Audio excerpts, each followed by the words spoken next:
Alright, तो Euclid विभाजन प्रमेयिका और यूक्लिड विभाजन एल्गोरिदम ये क्या है और इनमें क्या अंतर है, ये आप इस वीडियो में सीखेंगे। तो सबसे पहले शुरू करते हैं यूक्लिड विभाजन प्रमेयिका की। देखो, जब हम बात करते हैं, मैं इसको शॉर्टकट में प्रमेयिका लिख रहा हूं, ठीक है। तो यूक्लिड विभाजन प्रमेयिका जो है ये क्या है, बहुत सिंपल वे में मैं आपको ये समझाऊंगा। ए और बी हमारे पास कोई दो धनात्मक पूर्णांक हैं। धनात्मक पूर्णांक आप जानते हैं, जैसे 1 2 3 4 5 6 7 8, इनको धनात्मक पूर्णांक कहते हैं, ठीक है ना। तो ये दो धनात्मक पूर्णांक हैं। तो इस प्रमेयिका के अनुसार ए बराबर होता है बी क्यू प्लस आर, जहां पे जो आर है ये बी से कम होता है और 0 से ज़्यादा होता है, ठीक है। और ये जो चीज़ है ये है यूक्लिड विभाजन प्रमेयिका। अगर आपको अभी भी समझ नहीं आया है तो मैं आपको इस तरह से समझाता हूँ। मान लो कि कोई संख्या है 35, 35 को भाग देते हैं 8 से, तो क्या मिलता है?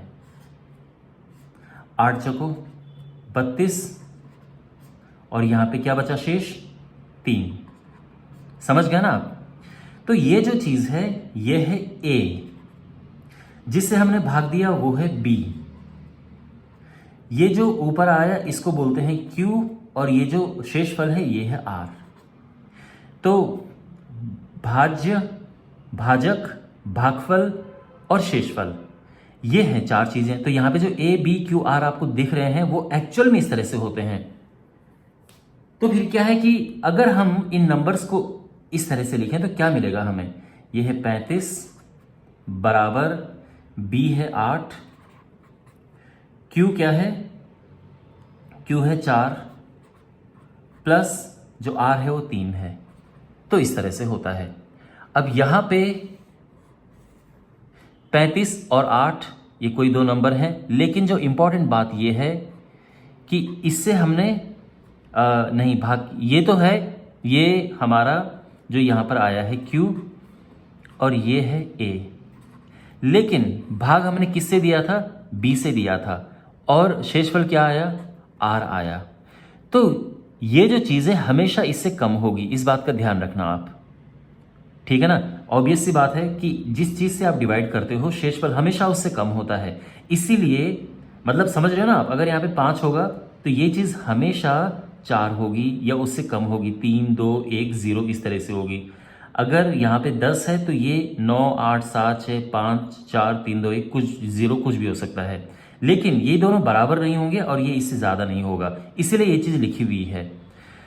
तो अब इंपॉर्टेंट चीज़ें ये हैं कि इस चीज़ को और किस तरह से लिखा जा सकता है। तो देखो, ए कुछ भी हो सकता है, और यहाँ पर जिससे हम ये यहाँ पे ये Q है, ये कुछ भी हो सकता है, ठीक है ना, A और Q। लेकिन जो B है, अगर मैं यहाँ पे लिखता हूँ 4, तो फिर जो R है, ध्यान से देखना, ये 3 भी हो सकता है,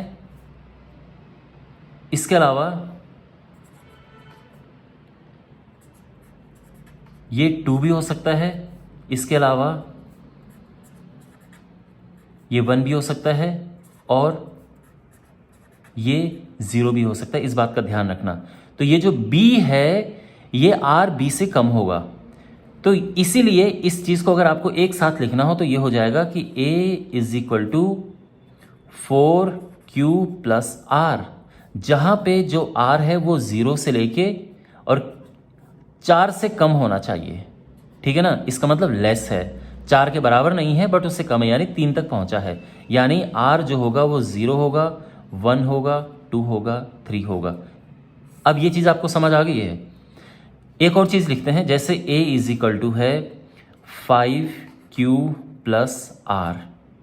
तो ये जो R है ये 5 से, देखो किस तरह से, अब ये 5 से कम होगा, तो यानी ये 0 हो सकता है, 1 हो सकता है, 2 हो सकता है, 3 हो सकता है, 4 हो सकता है, लेकिन 5 के बराबर नहीं होगा इस रीज़न की वजह से, क्योंकि जिससे हम डिवाइड करते हैं जो रिमाइंडर शेषफल आता है ये हमेशा और हमेशा इससे कम आता है, ठीक है ना। शेषफल हमेशा भाग करने वाले, डिवाइड करने वाले से कम होता है, इसीलिए ये ऐसा है कि यहाँ तक नहीं पहुँच रहा है, ये है।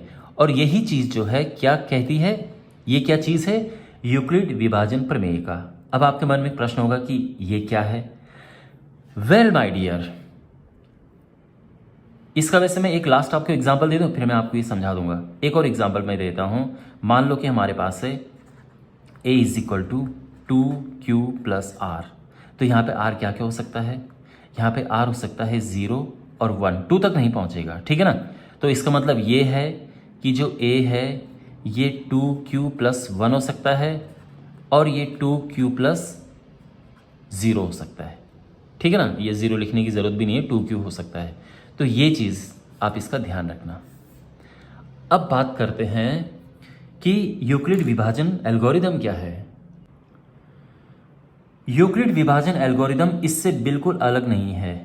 अब यहाँ पर देखो, यूक्लिड विभाजन प्रमेय का एक कथन टाइप का है, एक स्टेटमेंट है, ये एक फॉर्मूला समझ लो, ठीक है ना। तो ये एक कथन है, एक स्टेटमेंट है, एक फॉर्मूला है। लेकिन अगर आप इसको 3-4 बार यूज करोगे, 2-3-4 बार यूज करोगे तो ये बन जाता है। बिल्कुल सिंपल वे में समझो कि यूक्लिड विभाजन प्रमेय का ये चीज है, ये फॉर्मूला है। अगर हम इसको 2-3-4 बार यूज करेंगे तो वो एल्गोरिदम बन जाएगा। अब ये कहाँ पे यूज होता है, ये यूज होता है HCF निकालने में। तो मान लो कि आपको HCF निकालना है 36 का और 42 का, इसका HCF निकालना है, ठीक है। तो आप जानते होंगे कि HCF हम इससे भी निकालते हैं यूक्लिड विभाजन एल्गोरिदम से, लेकिन इससे पहले सिंपल वे से HCF निकालो और फिर मैं आपको बताऊंगा कि कैसे इसमें रखते हैं। तो ये एक बार गया 6 आया, फिर ये 6 से गया, ये 0 हो गया। तो यानी जो ये चीज है ये इसका HCF है, ठीक है। अब इसी चीज को अगर हमें इस तरह से लिखना हो यूक्लिड विभाजन एल्गोरिदम से, तो सबसे पहले ये वाला लिखो हिस्सा कि जो 42 था वो क्या हुआ, वो हुआ, देखो 42 जो है 36 गुणा 1 प्लस 6, समझ गए ना आप। तो 42 जो है ये हो गया। तो अब आप समझ रहे हैं, देखो इसको यहां पे लिखा, दिस इंटू दिस यानी इनका गुणा किया और प्लस शेषफल लिख दिया। ये ध्यान रखना, ठीक है ना, ये चीज ये भूलना मत। जो भाज्य होता है वो भाजक गुणा भागफल प्लस शेषफल होता है।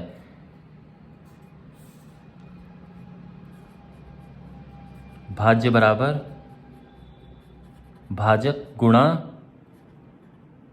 भागफल